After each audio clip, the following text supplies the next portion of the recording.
Book 17. Telemachus and his mother meet. Lysis and Eumaeus come down to the town, and Ulysses is insulted by Melantorus. He is recognized by the dog Argos.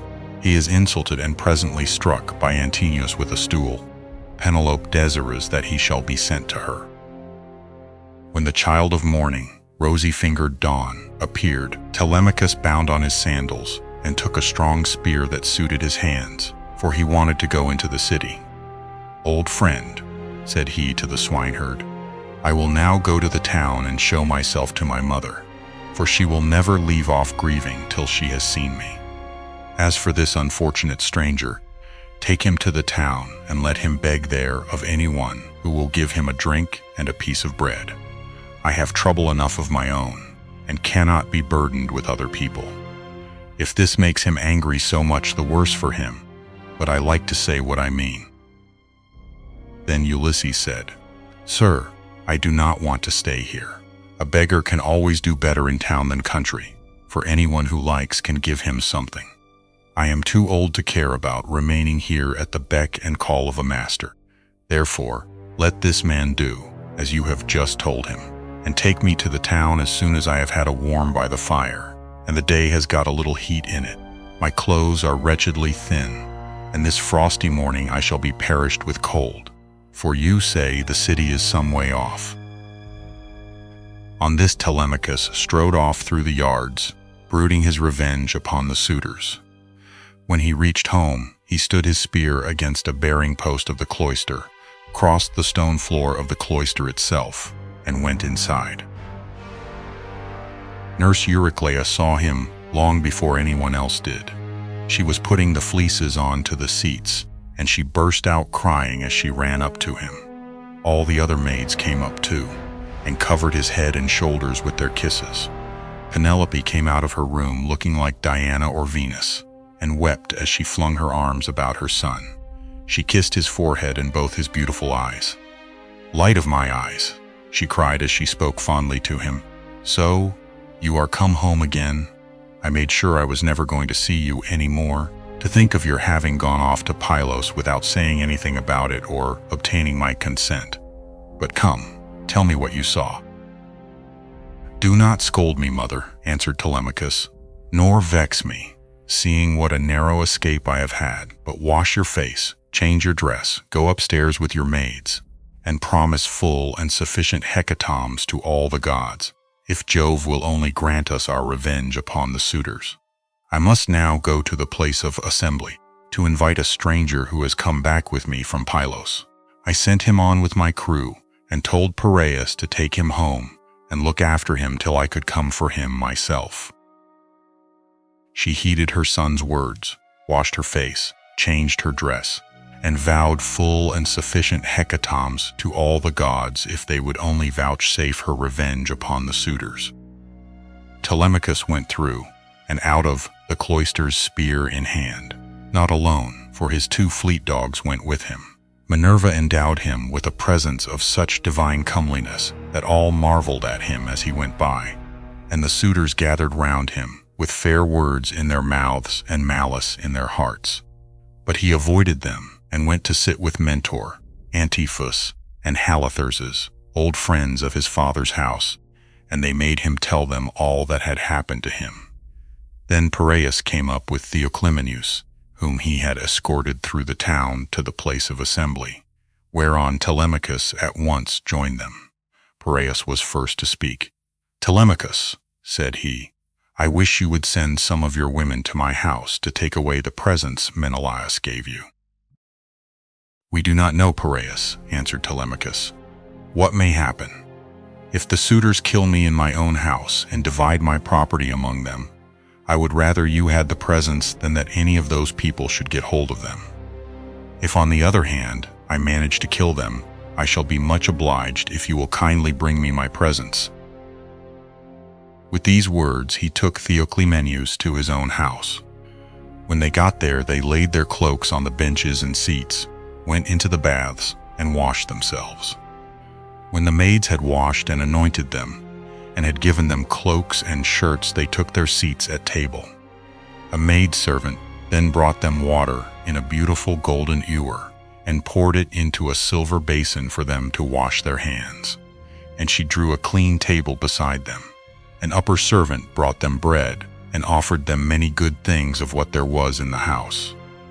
Opposite them sat Penelope, reclining on a couch by one of the bearing posts of the cloister and spinning. Then they laid their hands on the good things that were before them, and as soon as they had had enough to eat and drink, Penelope said, "Telemachus, I shall go upstairs and lie down on that sad couch, which I have not ceased to water with my tears, from the day Ulysses set out for Troy with the sons of Atreus. You failed, however, to make it clear to me, before the suitors came back to the house, whether or no you had been able to hear anything about the return of your father." "I will tell you then truth," replied her son. "We went to Pylos and saw Nestor, who took me to his house and treated me as hospitably as though I were a son of his own who had just returned after a long absence. So also did his sons. But he said he had not heard a word from any human being about Ulysses, whether he was alive or dead. He sent me, therefore, with a chariot and horses to Menelaus. There I saw Helen, for whose sake so many, both Argives and Trojans, were in heaven's wisdom doomed to suffer.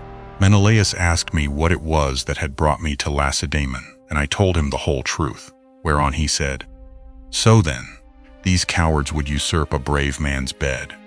A hind might as well lay her newborn young in the lair of a lion, and then go off to feed in the forest or in some grassy dell.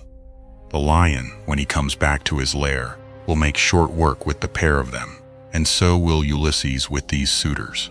By Father Jove, Minerva, and Apollo, if Ulysses is still the man that he was when he wrestled with Philomelides in Lesbos, and threw him so heavily that all the Greeks cheered him.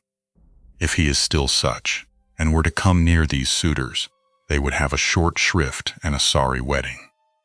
As regards your question, however, I will not prevaricate nor deceive you, but what the old man of the sea told me, so much will I tell you in full," he said. He could see Ulysses on an island sorrowing bitterly in the house of the nymph Calypso, who was keeping him prisoner, and he could not reach his home, for he had no ships nor sailors to take him over the sea.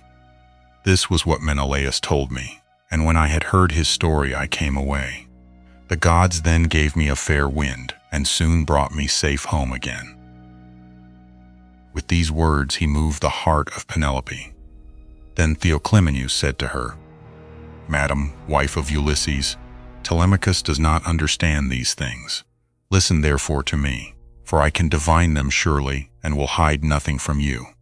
May Jove the King of Heaven be my witness, and the rites of hospitality, with that hearth of Ulysses to which I now come, that Ulysses himself is even now in Ithaca, and either going about the country or staying in one place, is inquiring into all these evil deeds, and preparing a day of reckoning for the suitors.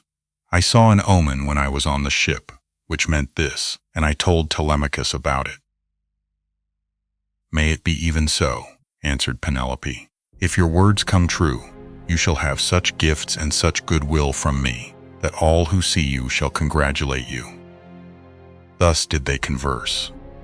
Meanwhile the suitors were throwing discs, or aiming with spears at a mark on the leveled ground in front of the house, and behaving with all their old insolence.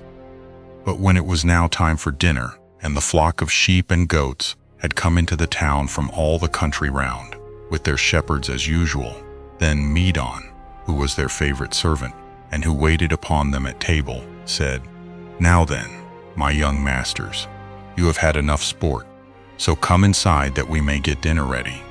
Dinner is not a bad thing, at dinner time." They left their sports as he told them, and when they were within the house, they laid their cloaks on the benches and seats inside, and then sacrificed some sheep, goats, pigs, and a heifer, all of them fat and well grown. Thus they made ready for their meal. In the meantime Ulysses and the swineherd were about starting for the town, and the swineherd said, "Stranger, I suppose you still want to go to town today, as my master said you were to do. For my own part, I should have liked you to stay here as a station hand, but I must do as my master tells me, or he will scold me later on, and a scolding from one's master is a very serious thing. Let us then be off, for it is now broad day. It will be night again directly, and then you will find it colder." "I know and understand you," replied Ulysses. "You need say no more. Let us be going, but if you have a stick ready cut, let me have it to walk with, for you say the road is a very rough one." As he spoke, he threw his shabby old tattered wallet over his shoulders by the cord from which it hung, and Eumaeus gave him a stick to his liking. The two then started, leaving the station in charge of the dogs and herdsmen who remained behind. The swineherd led the way, and his master followed after, looking like some broken-down old tramp as he leaned upon his staff, and his clothes were all in rags. When they had got over the rough steep ground and were nearing the city, they reached the fountain from which the citizens drew their water. This had been made by Ithacus, Neritus, and Polyctor.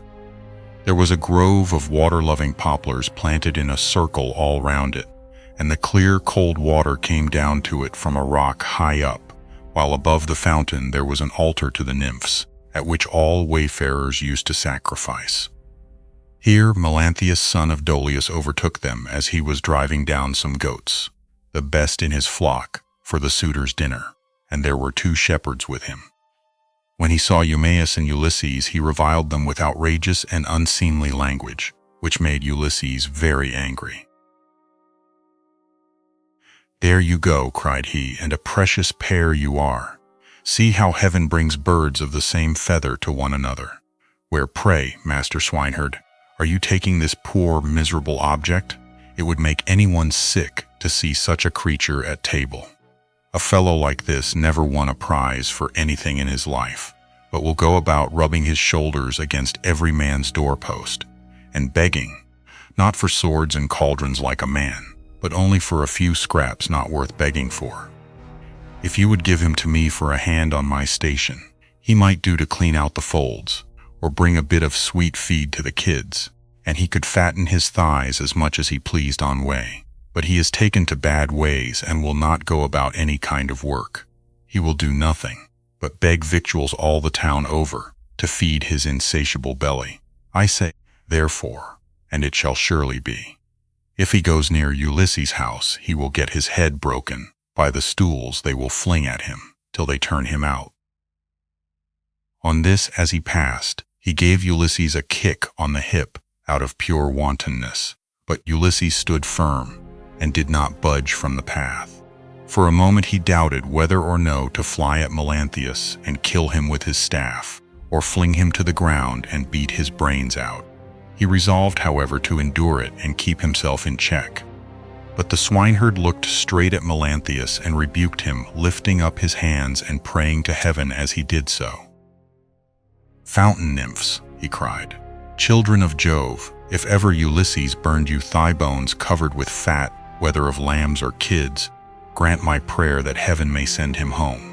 He would soon put an end to the swaggering threats with which such men as you go about insulting people, gadding all over the town while your flocks are going to ruin through bad shepherding." Then Melanthius the Gothard answered, "You ill-conditioned cur, what are you talking about?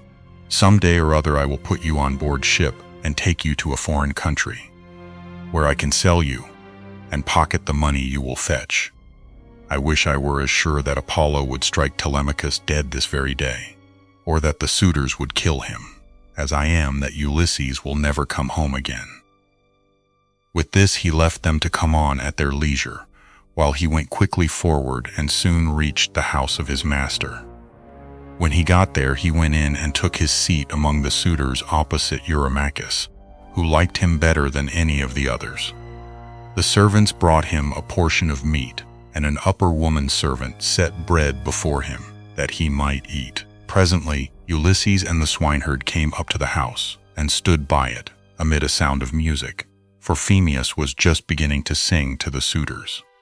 Then Ulysses took hold of the swineherd's hand, and said, "Eumaeus, this house of Ulysses is a very fine place. No matter how far you go, you will find few like it. One building keeps following on after another. The outer court has a wall with battlements all round it. The doors are double folding and of good workmanship. It would be a hard matter to take it by force of arms. I perceive, too, that there are many people banqueting within it, for there is a smell of roast meat, and I hear a sound of music, which the gods have made to go along with feasting." Then Eumaeus said, "You have perceived aright, as indeed you generally do. But let us think what will be our best course. Will you go inside first and join the suitors, leaving me here behind you? Or will you wait here and let me go in first? But do not wait long, or someone may see you loitering about outside and throw something at you. Consider this matter, I pray you." And Ulysses answered, "I understand and heed. Go in first and leave me here where I am. I am quite used to being beaten and having things thrown at me. I have been so much buffeted about in war and by sea that I am case-hardened, and this too may go with the rest. But a man cannot hide away the cravings of a hungry belly. This is an enemy which gives much trouble to all men. It is because of this that ships are fitted out to sail the seas, and to make war upon other people." As they were thus talking, a dog that had been lying asleep raised his head and pricked up his ears. This was Argos, whom Ulysses had bred before setting out for Troy, but he had never had any work out of him. In the old days he used to be taken out by the young men when they went hunting wild goats, or deer, or hares, but now that his master was gone, he was lying neglected on the heaps of mule and cow dung that lay in front of the stable doors, till the men should come and draw it away to manure the great close, and he was full of fleas. As soon as he saw Ulysses standing there, he dropped his ears and wagged his tail, but he could not get close up to his master. When Ulysses saw the dog on the other side of the yard, he dashed a tear from his eyes without Eumaeus seeing it, and said, "Eumaeus, what a noble hound that is over yonder on the manure heap. His build is splendid. Is he as fine a fellow as he looks, or is he only one of those dogs that come begging about a table, and are kept merely for show?" "This hound," answered Eumaeus, "belonged to him who has died in a far country. If he were what he was when Ulysses left for Troy, he would soon show you what he could do. There was not a wild beast in the forest that could get away from him when he was once on its tracks. But now he has fallen on evil times, for his master is dead and gone, and the women take no care of him. Servants never do their work when their master's hand is no longer over them. For Jove takes half the goodness out of a man when he makes a slave of him." As he spoke, he went inside the buildings to the cloister where the suitors were, but Argos died as soon as he had recognized his master. Telemachus saw Eumaeus long before anyone else did, and beckoned him to come and sit beside him.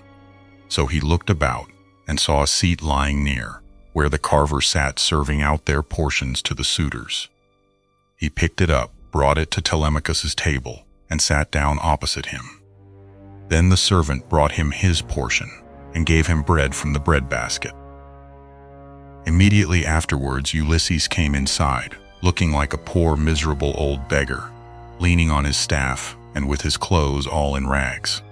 He sat down upon the threshold of ash wood, just inside the doors, leading from the outer to the inner court, and against a bearing post of cypress wood, which the carpenter had skillfully planed, and had made to join truly with rule and line.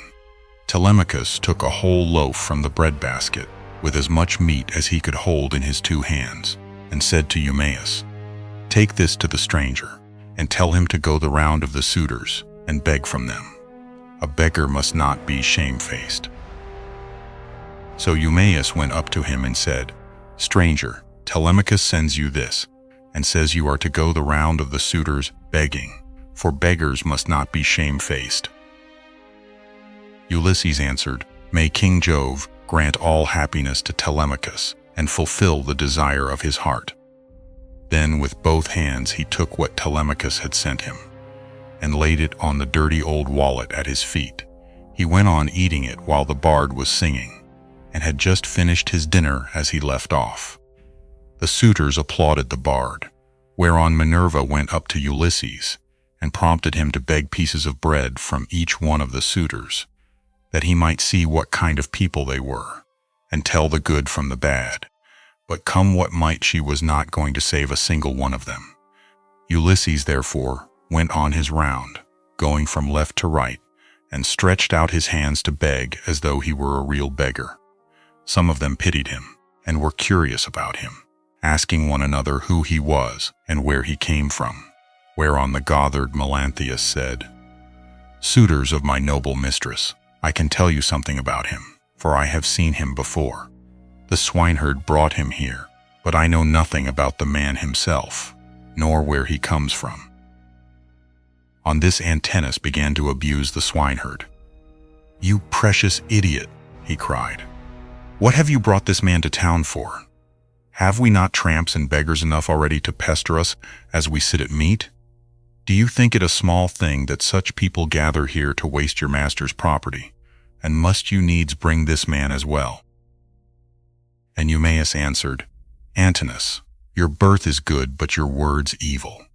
It was no doing of mine that he came here, who is likely to invite a stranger from a foreign country, unless it be one of those who can do public service as a seer, a healer of hurts, a carpenter, or a bard who can charm us with his singing. Such men are welcome all the world over, but no one is likely to ask a beggar who will only worry him. You are always harder on Ulysses' servants than any of the other suitors are, and above all on me, but I do not care so long as Telemachus and Penelope are alive and here."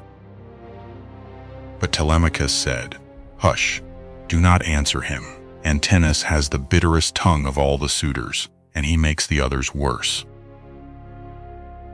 Then, turning to Antinous, he said, "Antinous, you take as much care of my interests as though I were your son. Why should you want to see this stranger turned out of the house? Heaven forbid. Take something and give it him yourself. I do not grudge it. I bid you take it. Never mind my mother, nor any of the other servants in the house. But I know you will not do what I say, for you are more fond of eating things yourself than of giving them to other people." "What do you mean, Telemachus?" replied Antinous. "By this swaggering talk. If all the suitors were to give him as much as I will, he would not come here again for another 3 months." As he spoke, he drew the stool on which he rested his dainty feet from under the table, and made as though he would throw it at Ulysses. But the other suitors all gave him something, and filled his wallet with bread and meat. He was about, therefore, to go back to the threshold and eat what the suitors had given him. But he first went up to Antinous and said, "Sir, give me something. You are not surely the poorest man here. You seem to be a chief, foremost among them all. Therefore you should be the better giver, and I will tell far and wide of your bounty. I too was a rich man once, and had a fine house of my own. In those days I gave to many a tramp such as I now am, no matter who he might be nor what he wanted. I had any number of servants, and all the other things which people have who live well and are accounted wealthy, but it pleased Jove to take all away from me. He sent me with a band of roving robbers to Egypt. It was a long voyage, and I was undone by it. I stationed my ships in the river Aegyptus, and bade my men stay by them and keep guard over them, while I sent out scouts to reconnoiter from every point of vantage. But the men disobeyed my orders, took to their own devices, and ravaged the land of the Egyptians, killing the men and taking their wives and children captives. The alarm was soon carried to the city, and when they heard the war cry, the people came out at daybreak, till the plain was filled with soldiers, horse and foot, and with the gleam of armor.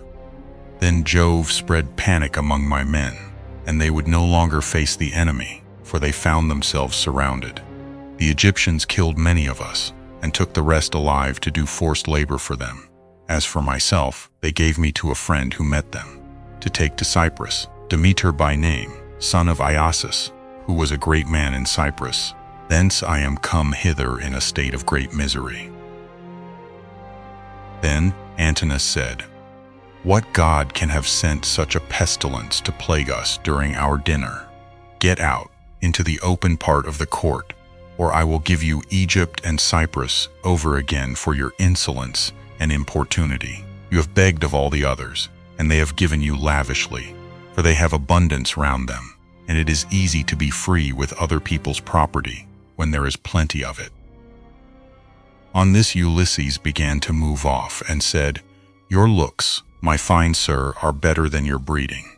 If you were in your own house, you would not spare a poor man so much as a pinch of salt. For though you are in another man's, and surrounded with abundance, you cannot find it in you to give him even a piece of bread. This made Antinous very angry, and he scowled at him, saying, You shall pay for this before you get clear of the court. With these words he threw a footstool at him, and hit him on the right shoulder blade near the top of his back. Ulysses stood firm as a rock, and the blow did not even stagger him. But he shook his head in silence as he brooded on his revenge. Then he went back to the threshold and sat down there, laying his well-filled wallet at his feet. Listen to me, he cried, you suitors of Queen Penelope, that I may speak even as I am minded. A man knows neither ache nor pain if he gets hit while fighting for his money, or for his sheep or his cattle. And even so Antinous has hit me while in the service of my miserable belly, which is always getting people into trouble. Still, if the poor have gods and avenging deities at all, I pray them that Antinous may come to a bad end before his marriage. Sit where you are and eat your victuals in silence, or be off elsewhere, shouted Antinous. If you say more, I will have you dragged hand and foot through the courts, and the servants shall flay you alive. The other suitors were much displeased at this, and one of the young men said, Antinous, you did ill in striking that poor wretch of a tramp. It will be worse for you if he should turn out to be some god, and we know the gods go about disguised in all sorts of ways as people from foreign countries, and travel about the world to see who do amiss and who righteously. Thus said the suitors, but Antinous paid them no heed. Meanwhile Telemachus was furious about the blow that had been given to his father, and though no tear fell from him, he shook his head in silence and brooded on his revenge. Now when Penelope heard that the beggar had been struck in the banqueting cloister, she said before her maids, Would that Apollo would so strike you, Antinous? And her waiting woman Eurynome answered, If our prayers were answered, not one of the suitors would ever again see the sun rise. Then Penelope said, Nurse, I hate every single one of them, for they mean nothing but mischief. But I hate Antinous like the darkness of death itself. A poor, unfortunate tramp has come begging about the house for sheer want. Everyone else has given him something to put in his wallet, but Antinous has hit him on the right shoulder blade with a footstool. Thus did she talk with her maids as she sat in her own room, and in the meantime Ulysses was getting his dinner. Then she called for the swineherd and said, Eumaeus, go and tell the stranger to come here. I want to see him and ask him some questions. He seems to have traveled much, and he may have seen or heard something of my unhappy husband. To this you answered, O swineherd Eumaeus, if these Achaeans, madam, would only keep quiet, you would be charmed with the history of his adventures. I had him 3 days and 3 nights with me in my hut, which was the first place he reached after running away from his ship, and he has not yet completed the story of his misfortunes. If he had been the most heaven-taught minstrel in the whole world, on whose lips all hearers hang entranced, I could not have been more charmed as I sat in my hut and listened to him. He says there is an old friendship between his house and that of Ulysses, and that he comes from Crete where the descendants of Minos live, after having been driven hither and thither by every kind of misfortune. He also declares that he has heard of Ulysses as being alive and near at hand among the Thesprotians, and that he is bringing great wealth home with him. Call him here then, said Penelope, that I too may hear his story. As for the suitors, let them take their pleasure indoors or out as they will, for they have nothing to fret about. Their corn and wine remain unwasted in their houses with none but servants to consume them.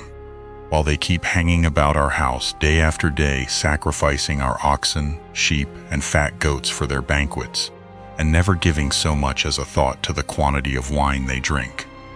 No estate can stand such recklessness, for we have now no Ulysses to protect us.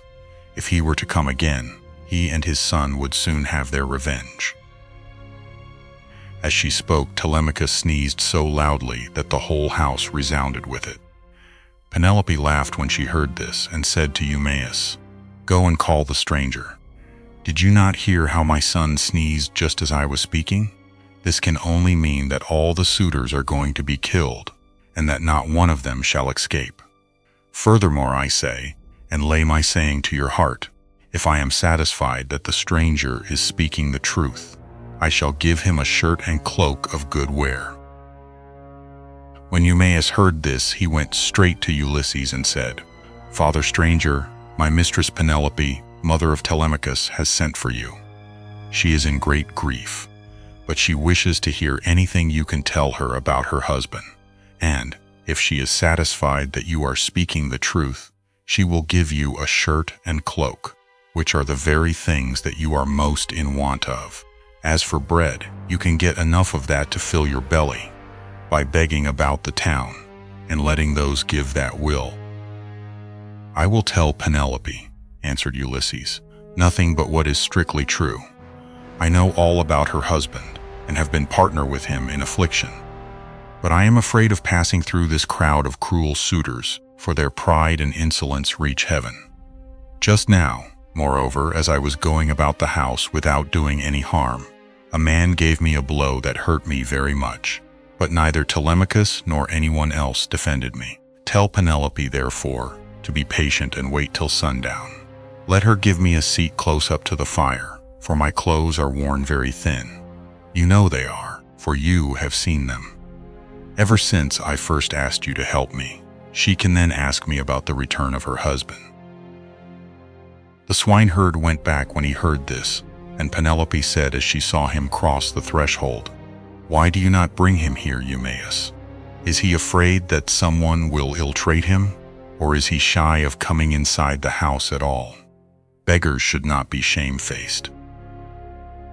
To this you answered, "O swineherd Eumaeus, the stranger is quite reasonable. He is avoiding the suitors and is only doing what anyone else would do. He asks you to wait till sundown, and it will be much better, madam, that you should have him all to yourself, when you can hear him and talk to him as you will." "The man is no fool," answered Penelope. "It would very likely be as he says, for there are no such abominable people in the whole world as these men are." When she had done speaking, Eumaeus went back to the suitors, for he had explained everything. Then he went up to Telemachus and said in his ear, so that none could overhear him, "My dear sir, I will now go back to the pigs, to see after your property and my own business. You will look to what is going on here. But above all, be careful to keep out of danger, for there are many who bear you ill will. May Jove bring them to a bad end before they do us a mischief." "Very well," replied Telemachus. "Go home when you have had your dinner, and in the morning come here with the victims we are to sacrifice for the day. Leave the rest to heaven and me." On this Eumaeus took his seat again, and when he had finished his dinner, he left the courts and the cloister with the men at table, and went back to his pigs. As for the suitors, they presently began to amuse themselves with singing and dancing, for it was now getting on towards evening.